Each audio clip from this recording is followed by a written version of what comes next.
Good morning. My name is Joy Weems, and I am the Provider Services Manager for PHO Pre-K at PHMC.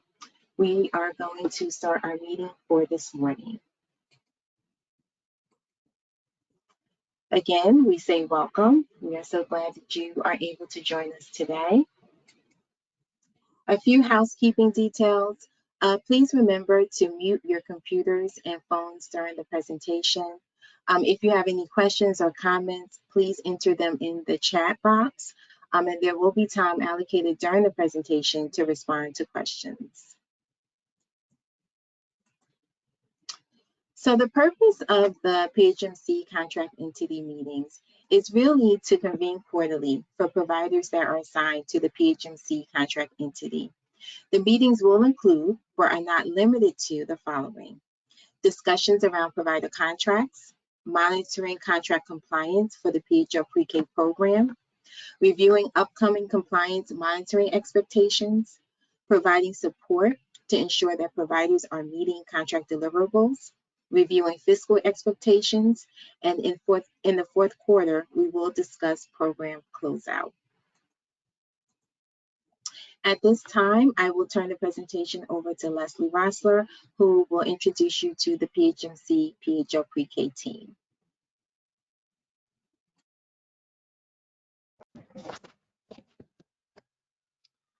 Good morning, everyone, and thanks so much for joining us today. So I am Leslie Rossler. I am the PHO Pre-K Intermediary Director. And you see here on the screen the org chart for the PHO Pre-K team.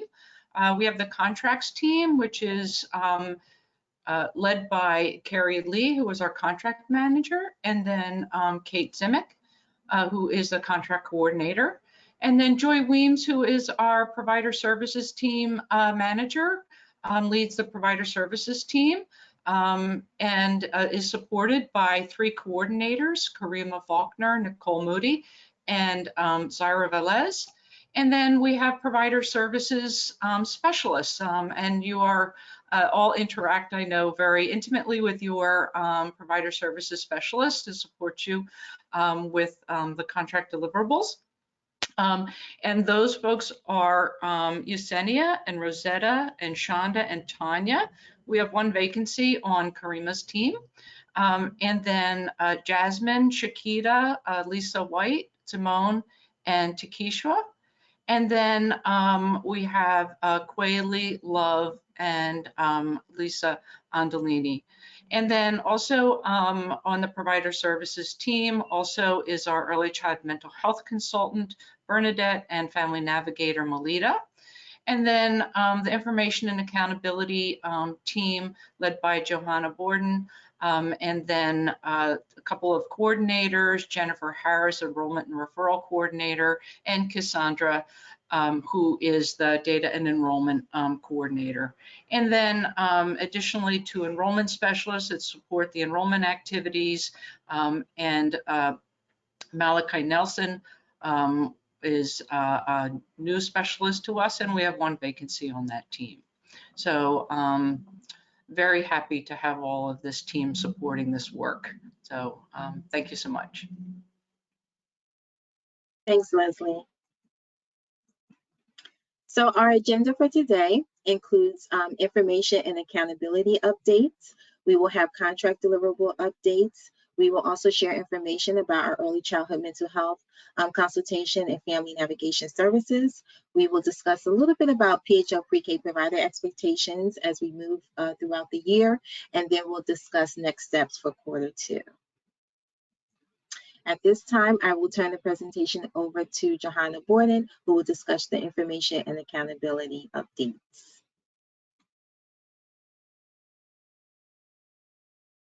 Thanks, Joy.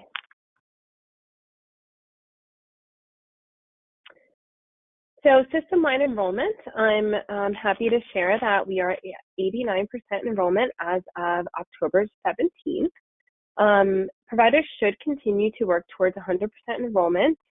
And once they reach 100% enrollment, we do ask that you begin to build your wait list in childcare. It is important that you meet that 100% benchmark, but also begin to build your wait list. If you need support with recruitment, you can always reach out to Spark, the QSC, by emailing them at the email address provided on the screen. Some enrollment trends and reminders. When enrolling a child in Childware 1.0 or 2.0, it is important that you're uploading all relevant enrollment documents. That includes your PHL pre-K application, your proof of age, residency, and any other documents completed by the parent that is part of the enrollment packet. One thing that we noticed is once an acknowledgement form is uploaded, the checkoff box that lives within the child's general tab in our 2.0 system is not checked off. We do ask that you check that off. That helps us aggregate the data to be able to share that information. If parents also add more than one caregiver to the application, it is important for you to enter all caregivers in the data system, so we have that listed.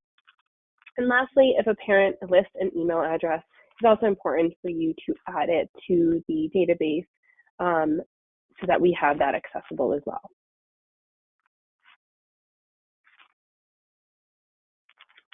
Each month, beginning in November, PHMC will conduct an analysis of approved enrollments, vacancies, and waitlists as reported in Childware. This helps us to understand the enrollment and recruitment supports that are needed across the system. Just as a reminder, sites that are not 100% enrolled and have seats that have been vacant for 30 days or more will be at risk of slot reallocation. Additionally, within our PHMC weekly newsletter or weekly update, we have a one-pager that has various resources and information needed for enrollment. So if you haven't checked that out, there is a one-pager within that weekly update that provides additional resources for you. Childware resources and support. There is also a link to resources in our PHMC weekly update that provides tip sheets and videos to help you navigate our data system. Additionally, if you miss a training or need additional support, we do have an option to request a one-on-one meeting with the Childware team. There is a link in our PHMC weekly update that will navigate you to a form to enter your request to receive a one-on-one meeting. So we do encourage you to do that if you need that additional support. Updating contact information. This is very important. It helps us to keep our information current. There is a contact form that we do encourage you to fill out. If you have not done so yet for fiscal year 23, we do encourage you to fill that out so that we can have the most updated contact information possible. We will be requesting quarterly that you review and update contact information within that form.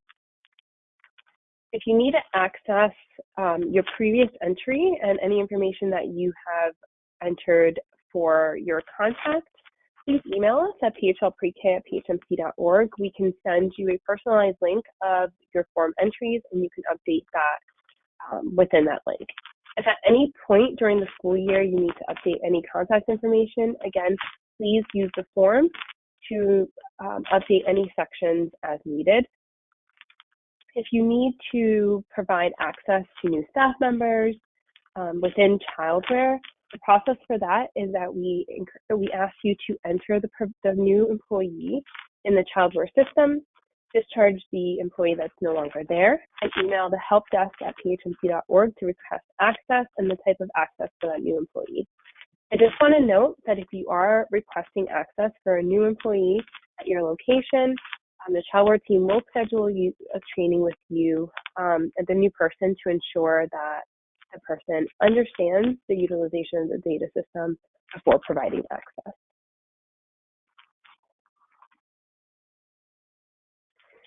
Access to Teaching Strategies goals. All current PHMC locations have an assigned TSG administrator. The administrator can add and provide access to additional staff at the location, like your teachers and any additional administrators that need access to the database. If the administrator needs to be updated, please update the contact form. If at any point you need immediate assistance with accessing TSG, you're always welcome to email phlprek@phmc.org, and we will assist you with that access. PHL Pre-K communications. We wanted to highlight what our PHL Pre-K communications are and what they look like throughout the year. So weekly, we have a PHMC provider update that gets sent out every Friday. Additionally, we send out MailChimp communications as needed. If there's something important or any updates that need to be provided before our PHMC provider update that gets sent out weekly, we will send a separate MailChimp communication.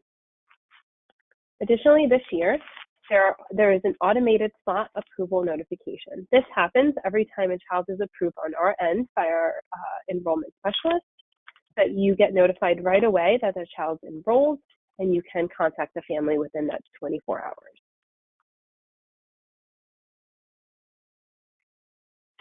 So what can you find in the PHMC weekly provider update? There's very important information in that update, so we encourage you to look through that communication weekly.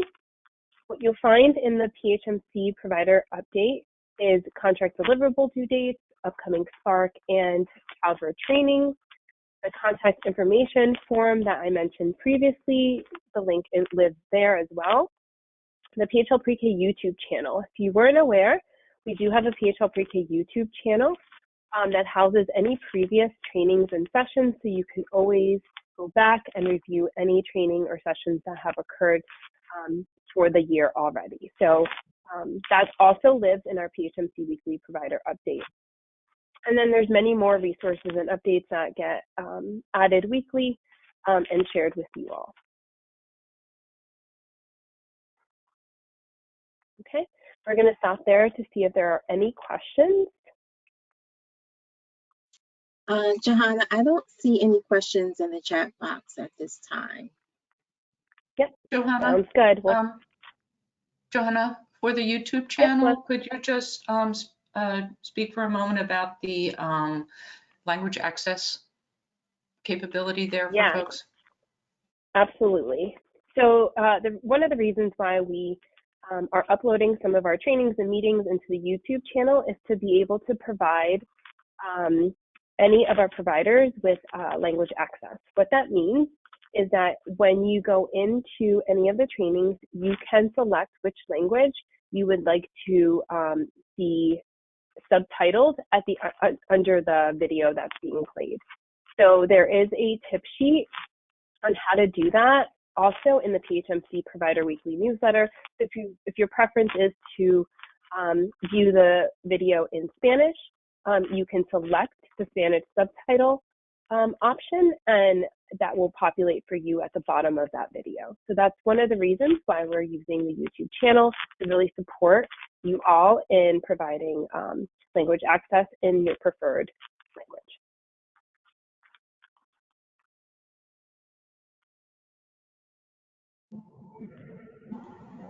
Okay. I don't think I see any questions as well, so I'll turn it back over to Joy. Or Right, Carrie? thanks, Johanna. Yes, No we're going to problem. turn it over to, thanks, Johanna. We will turn the presentation over to Carrie Lee for contract deliverable updates. Thanks, Joy. So I'll be talking about the contract deliverables.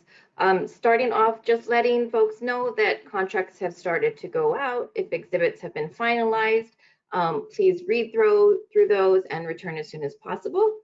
You'll also note that included in that information are instructions about registering in the PHMC vendor portal, so please take that time to register.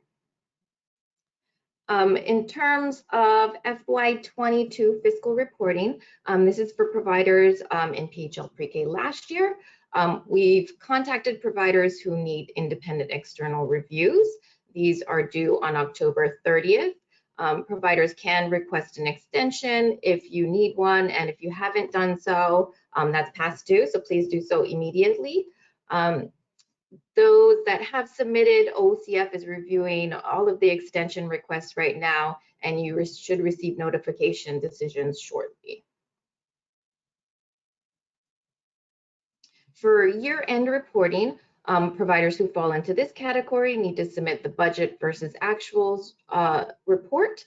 PHMC is reviewing submissions now, and if you have not submitted, please do so immediately because that's also past due.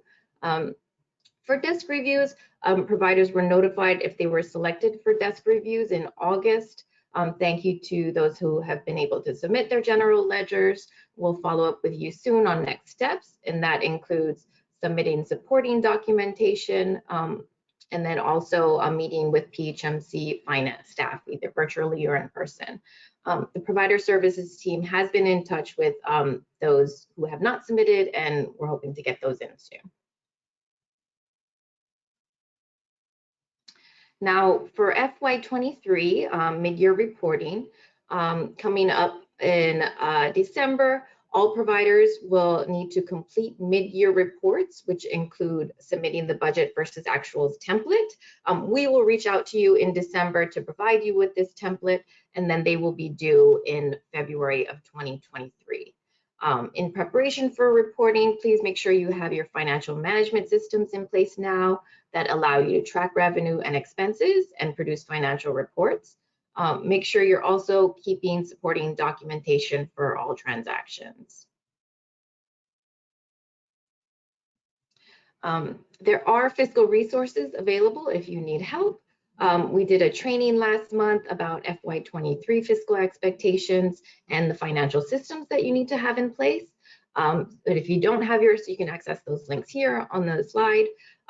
If you don't have all your systems in place, please reach out to Spark now for business support. And if you need help finding a certified CPA, you can do a search through this locator here.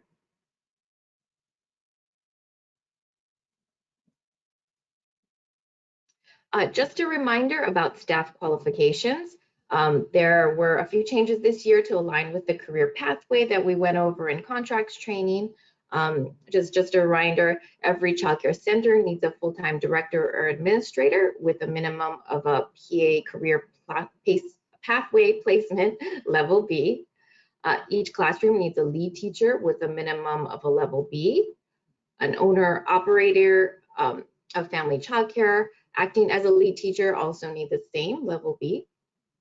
And each classroom with more than 10 children needs an assistant teacher with a minimum of a level A. Now this slide just gives a little bit more information about the information that I just shared. On the left side, you'll see the career pathway level needed for each position.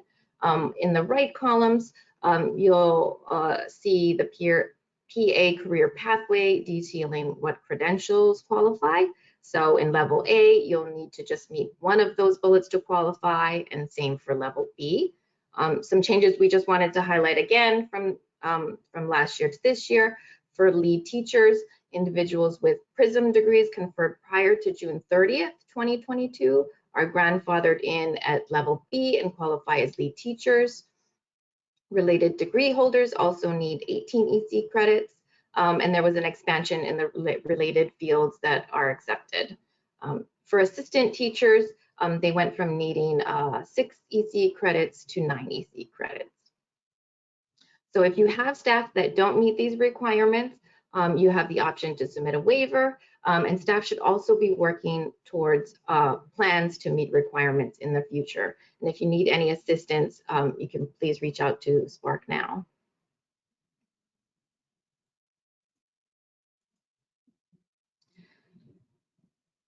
In the PD registry, please ensure that all your classrooms are set up and that staff are assigned now, and that they're also tagged as the PHL pre-K staff. Compliance reviews will begin this month. And PHMC also reports weekly to OCF on the status of the classroom setup, staff qualifications, and compliance. OCF is interested in understanding the current classroom staff makeup.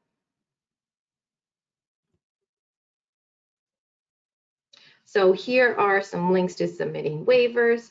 Providers can submit waivers for staff qualifications as needed. All providers need to submit a remote learning waiver.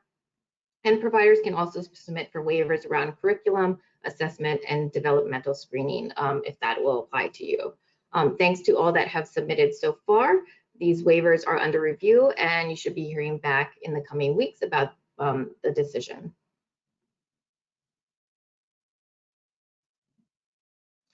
Developmental screenings, here's what's required and the timings. So you need to complete at least one developmental screening in all domains for each child annually within 45 days of the child's program start date. Share that information with families within 14 days of completion, and refer any child with an identified concern to L1 for assessment. And that includes documenting the conversation with families about a referral within 14 days of completion of the screening, and documenting referral to L1 within 7 calendar days of the conversation with the family, and receipt of the parent permission to refer. You should be rescreening per the tool guidelines if concerns are identified.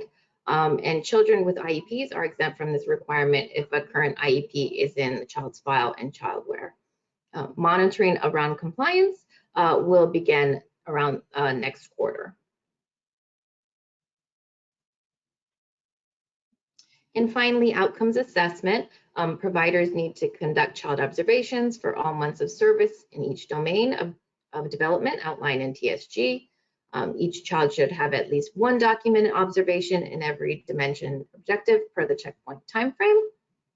You should hold at least 2 family conferences, and record child progress using the TSG data tool, which will be reviewed by compliance staff twice per year. And this first checkpoint is coming up in November. That's all of my slides. So we can take any questions that we might have. Hi, Carrie. There's one question. Is it possible to have a definitions tab on the budget versus actual? This would help us to identify categorize expense correctly.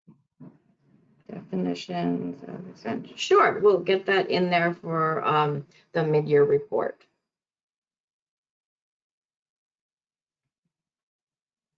Thanks. That's all the questions right now. Okay, thank you. Thank you, Carrie. So we are going to move on to some information regarding early childhood mental health and family navigation, and this will be presented by Zaida Velez.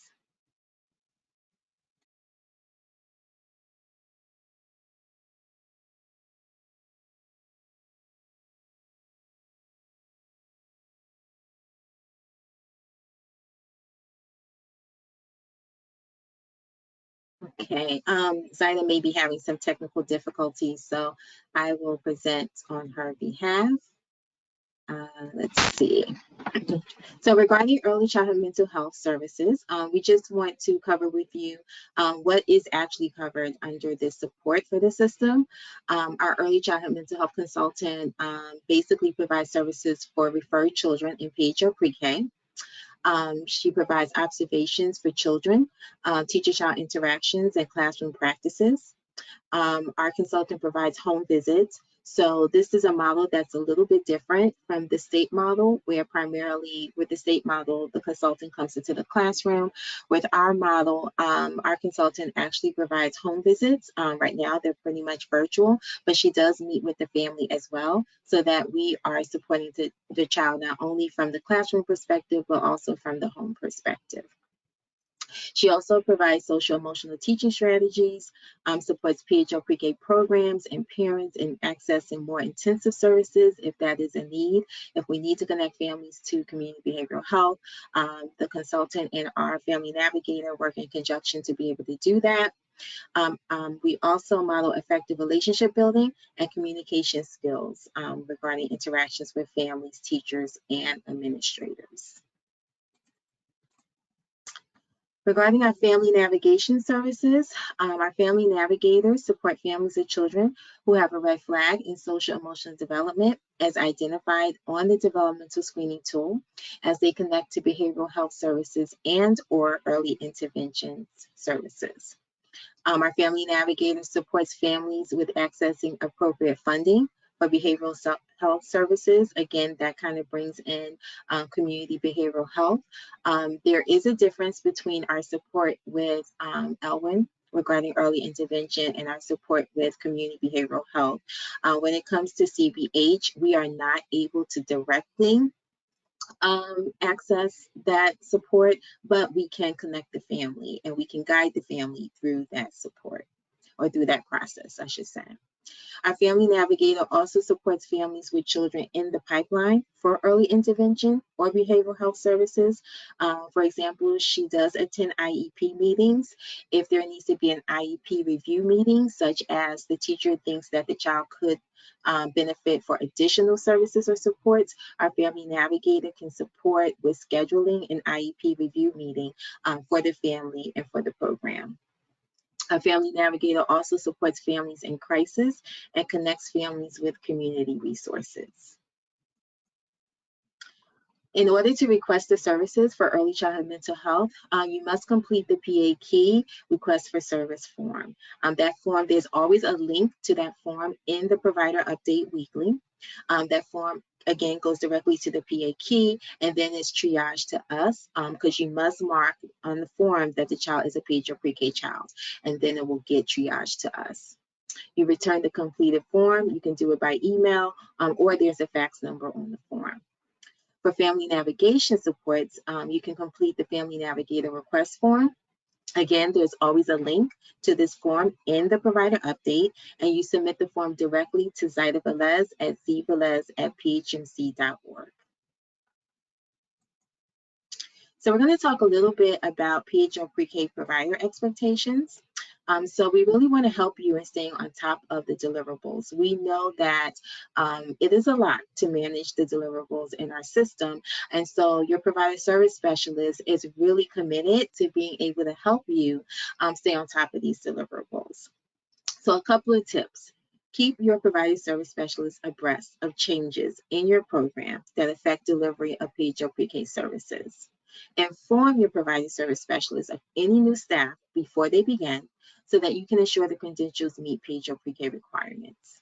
Ensure any file for new staff are ready for review by uploading to the PD registry. Print the compliance monitoring dot chart.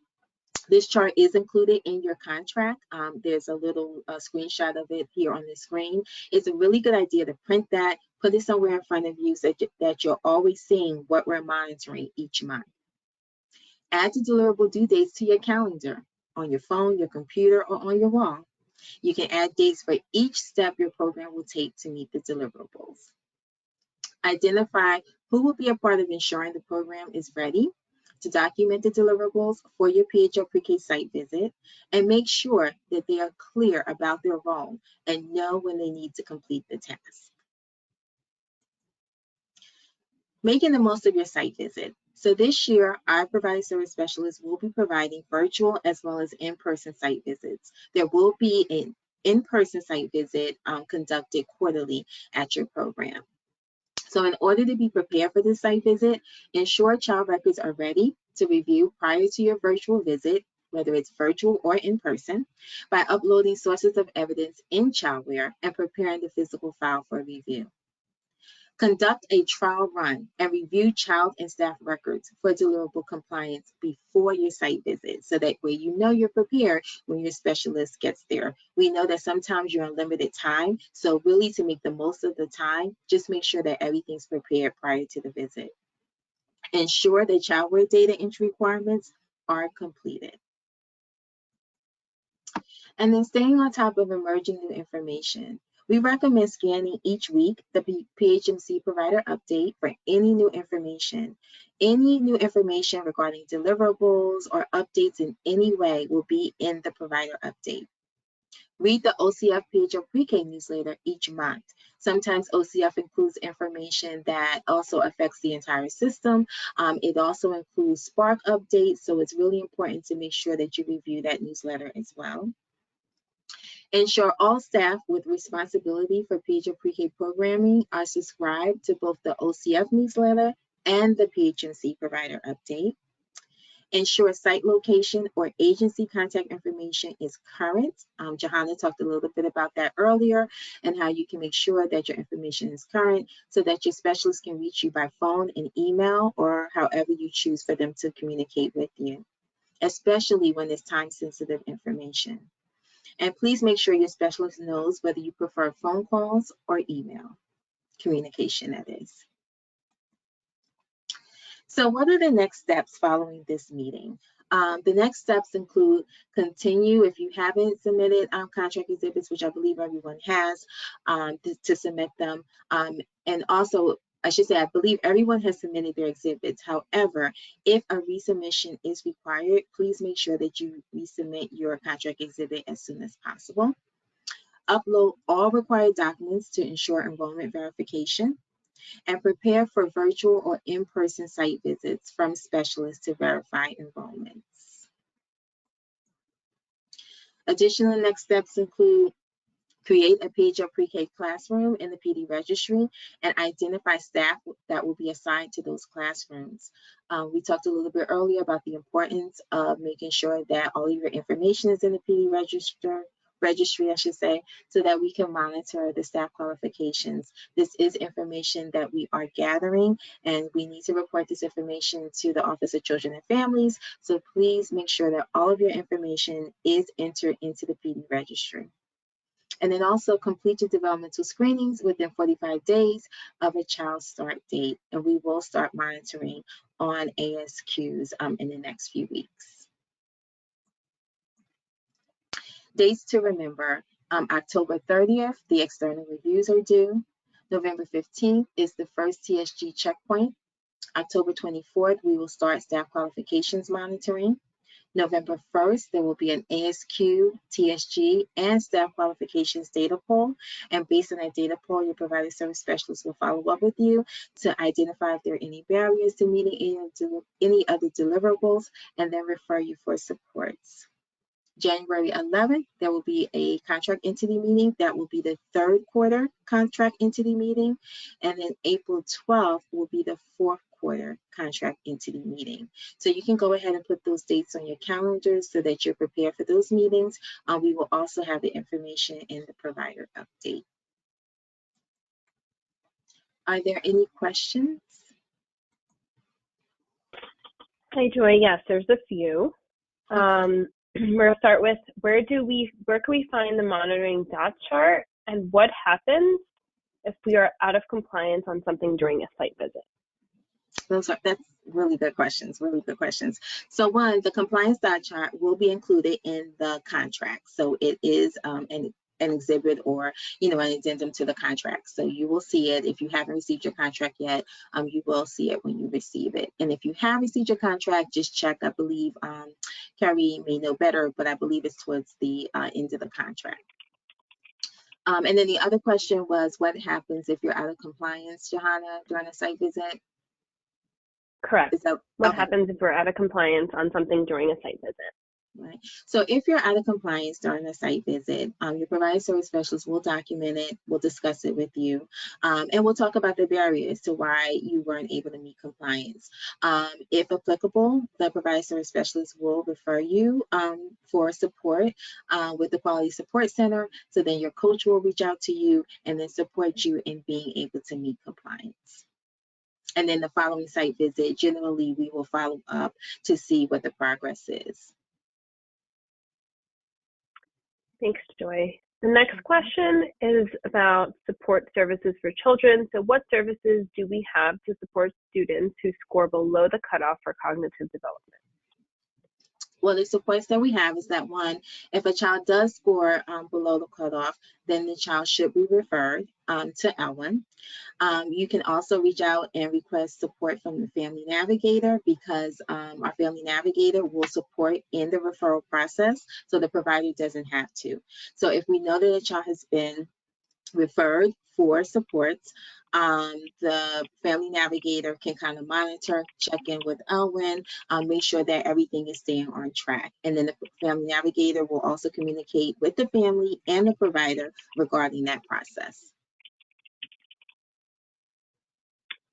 Thank you, Joy. I think the next question is for Carrie. When will we know if we were approved for an extension on the external audit? Thanks, Johanna. So those decisions should be going out shortly. We're hoping within the next week or so. And I have been following up with a few that we do need more information from.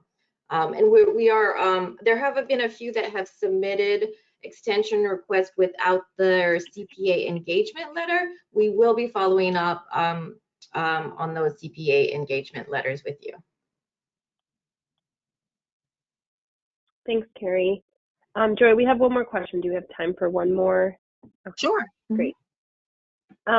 This is around children are referred to Elwyn, however, there's no follow-up for them. So maybe you can talk a little bit about what our family navigator can support with. Yeah, sure. And this is why it's crucial to get the family navigator involved, because again, she can do all the tracking and monitoring of that. We have a great relationship with Elwyn. And so, you know, Melita actually is in contact with Elwyn on a weekly basis, probably all throughout the week. So we can make sure that that stays on track. So, you know, as soon as you know that there's a child that needs to be referred, please reach out so that we can start to support. And then again, you know, we really do take the lift off of the provider. You know, once the referral is submitted, we really take that off of you, and we do all the tracking and all the monitoring of that, and we'll keep you in the loop. Great. That's all the questions, and we got a lot of thank yous back. So thanks, Joy and Carrie. All right, great. Well, thank all of you. We thank all of you for participating today. Again, we will have another contract entity meeting for third quarter. In the meantime, please make sure that you are in contact with your provider service specialist. They are your first point of contact, and they are ready to support you in every way. So thanks everyone for attending, and have a great day. Bye-bye.